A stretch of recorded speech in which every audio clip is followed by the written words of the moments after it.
Si quieres mejorar el rendimiento escolar y deportivo de tus hijos, dale Implexin. Implexin es un multivitamínico estimulante del apetito. Implexin, el multivitamínico de Laboratorios Ameripharma.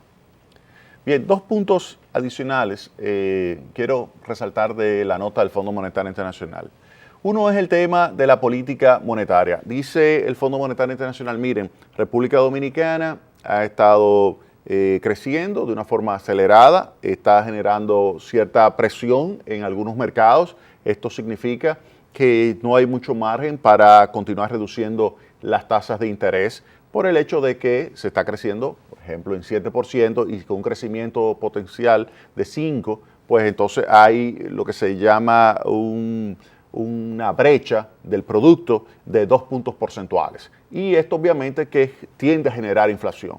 Y el fondo dice, mira, lo más probable que suceda es que el crecimiento económico vaya a converger en el mediano plazo en una tasa de crecimiento del 5%, que sería más el crecimiento potencial. El fondo dice 4.5, 5%, que sería ese crecimiento potencial. Nosotros pensamos que si la economía continúa con sus reformas, pudiera incluso desplazar lo que es su capacidad potencial y tener, en vez de ser 5%, 5.5%, hasta 6% pudiera ser el crecimiento si logra hacer esas reformas. Entonces dice el Fondo Monetario Internacional que la política monetaria tiene que ser una política monetaria que tome en consideración esa realidad para evitar que se genere situaciones de inflación.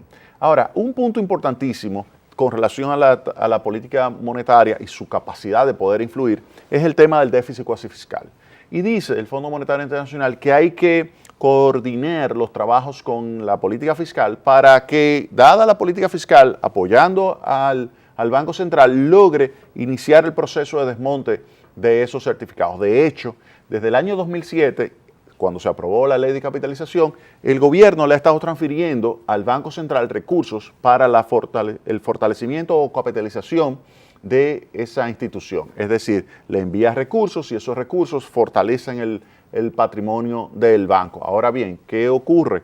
Que todavía lo que le está enviando el gobierno al Banco Central no es suficiente para cerrar totalmente la brecha que existe en términos financieros en esa entidad, en el organismo emisor. Y por eso existe todavía un déficit cuasi fiscal de alrededor de 1.4% del PIB. Para eliminar ese déficit cuasi fiscal, el gobierno tiene que aumentar sus transferencias, pero para aumentar el gobierno sus transferencias, entonces necesitamos fortalecer lo que es la posición fiscal del Estado. De manera tal que el fondo lo llama esto un reto para manejar la política monetaria, el fortalecimiento de la coordinación con el banco y el gobierno, de tal manera que el gobierno continúe aumentando sus transferencias al Banco Central y de esa forma pueda disminuir su déficit cuasi fiscal y al disminuir su déficit cuasi fiscal pueda comenzar a desmontar la deuda, que va a tomar años. Eso puede tomar 30, 40 años como le ha tomado a otros países, como es el caso de Chile. Con relación al tema del crecimiento de la economía, el Fondo Monetario Internacional señala que hay que continuar con las reformas, hay que continuar con reformas para que el crecimiento económico sea más inclusivo. Cuando se ve, y aquí el Banco Mundial ha hecho mucho trabajo con relación a esto, se ve cómo se distribuye el crecimiento, nos damos cuenta de que ese crecimiento de la economía, lo cual es muy positivo, un crecimiento de 7% es verdaderamente envidiable. Ahora bien, ¿cómo se distribuye el crecimiento? El crecimiento se distribuye en función de la remuneración de los factores de producción. La remuneración de los factores de producción, hay dos grandes factores, que es uno, el capital, que es el que tiene el dinero invertido, por ejemplo, en una empresa, ese recibe un retorno por su capital invertido. Esa persona, cuando uno evalúa cómo se ha distribuido, nos damos cuenta de que efectivamente se ha beneficiado mucho del crecimiento de la economía, eso que está en una empresa. Claro, estamos hablando a nivel de promedio. ¿Qué significa eso? Que depende de los sectores. Hay sectores que le ha ido muy bien. El sector construcción el año pasado creció 18%. Pero hay sectores que le ha ido mal. El sector agropecuario en los últimos trimestres del año decreció y solamente creció un 1% durante el año. Hay sectores que obviamente le va bien por el lado de los beneficios empresariales y por otro lado le va mal. De manera tal que eso es un punto. Cuando estamos hablando en promedio. Entonces, ¿qué decimos? Que el crecimiento económico ha favorecido el crecimiento de lo que es el nivel de beneficio, el excedente bruto de explotación de las empresas. Ahora bien, ¿qué sucede? La otra parte, el otro factor de producción es la mano de obra. ¿Qué ha sucedido? Se han creado 400.000 puestos de trabajo. Ahora bien, esos 400.000 puestos de trabajo hay que recordar que cuando uno analiza la evolución de la fuerza de trabajo, que es decir, la cantidad de personas que entra al mercado de trabajo todos los años, es alrededor de 100.000.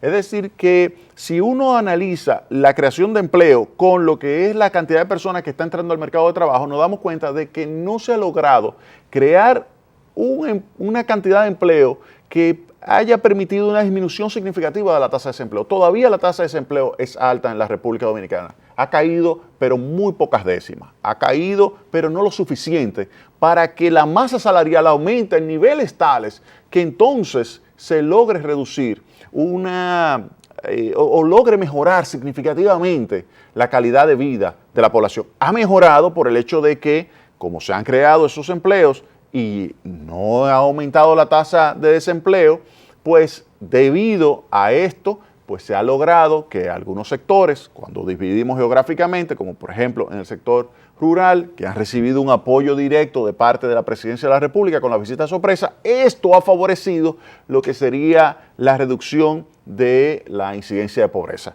Ha favorecido la calidad de vida, ha favorecido el crecimiento, el mayor nivel de ingreso, y ese mayor nivel de ingreso disminuye la incidencia de la pobreza. Es decir, la pobreza ha disminuido, pero todavía pudiera disminuir muchísimo más aceleradamente. Es decir, que lo que es la reacción de la pobreza al crecimiento económico pudiera ser más acentuada. Como si una parte de ese crecimiento que se está yendo a algunos sectores se va hacia la mano de obra. Y en ese sentido, yo creo que la política de competencia es clave. Y por eso nosotros apoyamos totalmente lo que es la aprobación ya finalmente de lo que es la parte que le falta para que el organismo que promueve la competencia en el país, que es Procompetencia, o la Comisión de Defensa de la Competencia, que es dirigida por Michelle Cohen, una persona que se ha preparado de una forma extraordinaria y que tiene un buen grupo de compañeros comisionados que han ayudado a la abogacía de la competencia, es decir, a difundir la importancia de la competencia. Cuando uno ve ese organismo que está preparado ya para aplicar medidas que al aplicarse pudieran ayudar a disminuir el nivel de precios, esto lo que haría es trasladar una parte de los beneficios del crecimiento que se está concentrando únicamente en esa parte empresarial, distribuirlo hacia la parte del salario, y esto pudiera ayudar a mejorar las condiciones de vida de la población de una forma más acelerada. Es decir, que si bien es cierto que ha disminuido la incidencia de la pobreza, con una política de competencia pudiera acelerarse todavía más. De hecho, hay algunos sectores que definitivamente tienen precios muy elevados con relación a los precios que pudieran existir si hubiese un ambiente mayor de competencia. Y obviamente, ¿qué significa eso?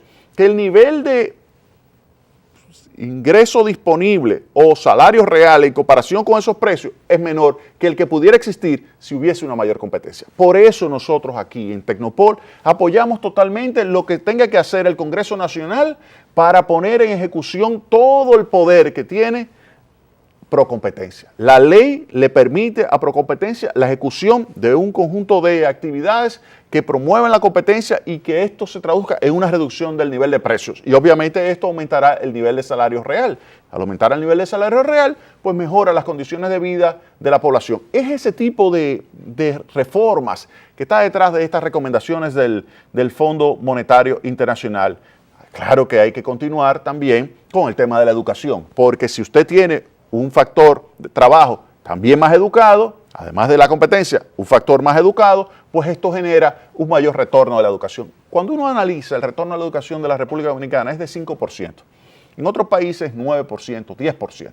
Es decir, que nosotros, esto es por año, que cuando usted lo toma, por ejemplo, 20 años de educación, es exponencial la diferencia entre los niveles de ingresos, entre, por ejemplo, países como Estados Unidos y países como República Dominicana, que tiene una tasa de retorno de solamente el 5%, mientras Estados Unidos tiene 9%, 10%, dependiendo si es hombre, si es mujer, depende de la zona, de manera tal que efectivamente se pudiera conseguir muchísimo. El Fondo Monetario Internacional señala que hay que continuar con la reforma de educación, hay que continuar también con lo que son con lo que es el fortalecimiento de los esquemas de protección social que ayude a que los segmentos más vulnerables puedan tener acceso a educación y salud a través de transferencias condicionadas que promuevan el uso de esos servicios públicos, que fortalecen el nivel de capital humano en esos hogares extremadamente pobres y de esa manera logran salir cada vez más de la pobreza.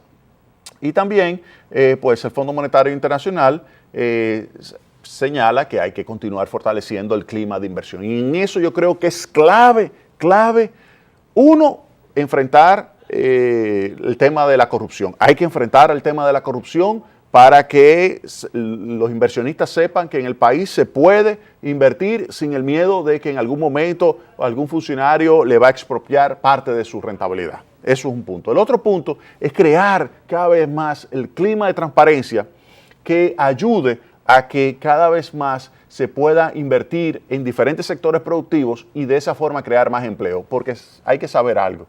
La mejor manera de reducir la incidencia de la pobreza es creando empleo. Empleo de calidad y un empleo para una persona educada. Así es que los países que hoy no son pobres han logrado salir de la pobreza. Vámonos a la pausa.